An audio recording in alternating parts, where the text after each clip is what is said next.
All right, we are back, and we have Congressman Eric Swalwell, who is back in the Bay Area this week, joining us in studio. Thank you for being here. Thanks for having me in. A lot to talk about. No a lot kidding. of news developing today. First off, we recently just were telling our viewers about North Korea, and the president thinks that the country wants to actually move toward peace. Do you think that's realistic? And what do you think about the president's upcoming meeting with their leader?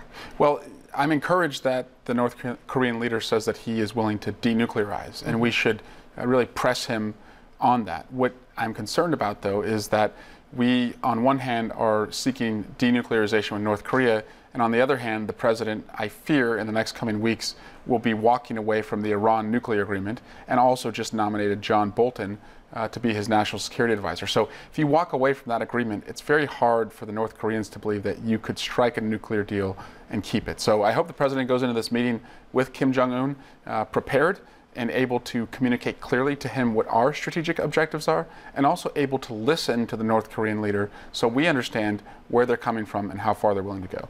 Okay, let's talk a little bit about Russia and this ongoing investigation. There are rumors that the president wants to pardon some of those involved in the Russia probe. Is that actually possible?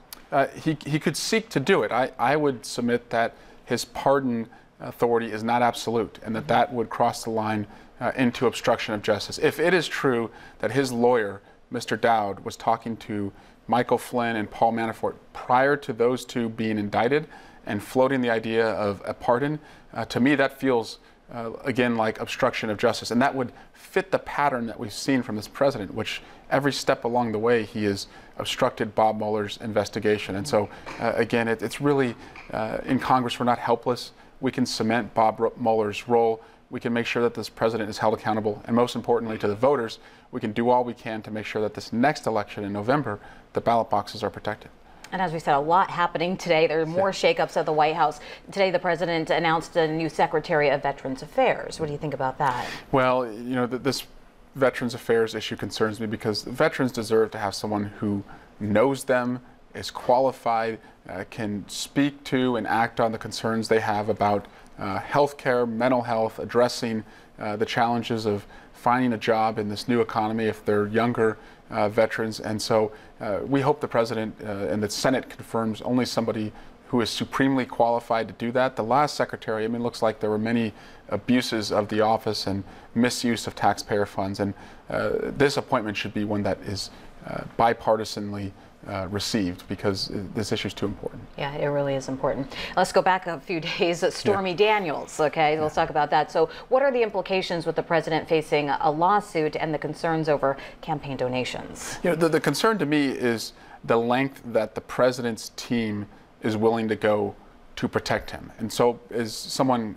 involved in the Russia investigation, we've had so many witnesses come in, and I've feared that so many of them either are lying through their teeth as we talk to them, or are doing all they can to refuse to answer because they want to protect him. So if what Mr. Cohen did, Michael Cohen, the president's lawyer, paying Ms. Daniels $130,000 to be silent, if that is true, I fear that we have a whole host of Trump campaign and family members who in the Russia investigation are willing to do anything to protect the president. So we don't have the subpoena power on the Democratic side in Congress. The Republicans do. But we could find out how far they've gone to protect the president and whether they've told the truth with us if we'd exercise that subpoena power to subpoena text messages, call logs, bank records, and hotel records. We should be willing to do that because these individuals are not worthy of being taken at their word.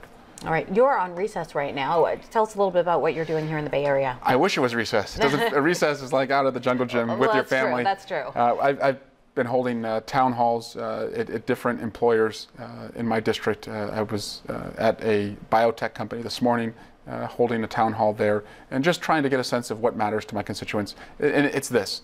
They work very hard. They just want that to mean something. They want to see paycheck growth. They want to see investments in their kids' education. They want to spend less time in traffic. We have a vote coming up on the BART board to extend BART all the way up and out to Livermore. That would give them, I think, a lot more time with their family and less time in traffic. So those are the priorities here at home. All right. Well, we hope that you do get some time with your family as well. We appreciate it. Congressman Eric Swalwell, thank you.